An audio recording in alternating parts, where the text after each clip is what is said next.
VA sent me to two C&P exams within a month for lumbar supplement. I submitted a FOIA and got the first medical opinion, which states more likely than not. And the VA won't produce the second. How do I fight? First of all, go ahead. You tell them, Carrie. What do you think? Well, it sounds to me like they didn't like that favorable opinion, so they went out and by God, we don't like it. We're going to get a negative one.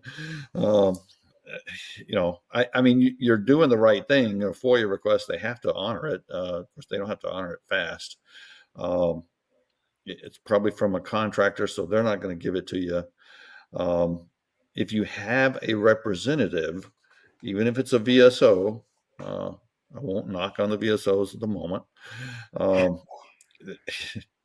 Give me another moment, I will.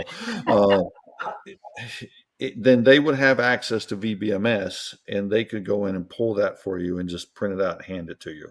Right. So that would be an easy way to do it.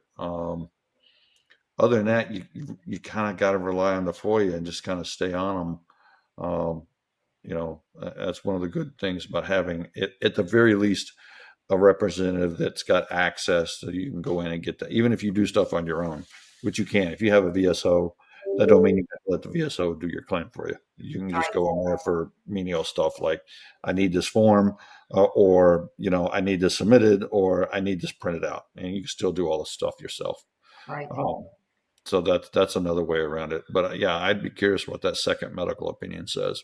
But I'd file, what would I do? I'd file a CAR HLR and say, this opinion clearly supports it. What's the basis for denial? And mention that you have asked for the second opinion and it's not been provided to you. I think that's what I do. Or you may want to have a hearing this time, Carrie. I know how to talk to them about it. Yeah, you could have a conference. If you're going to ask, here's the thing: if you're going to ask for that second medical opinion, ask for the medical opinion request as well. Because if this were my case, I would want to see not only that second medical opinion, but what did they tell the examiner? Because VA is not allowed to lead the examiner down the path of a negative opinion. All right, that's the case law on that is really strong.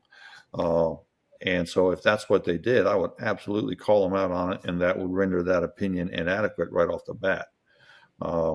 So just little things like that, some of the stuff I would look for. So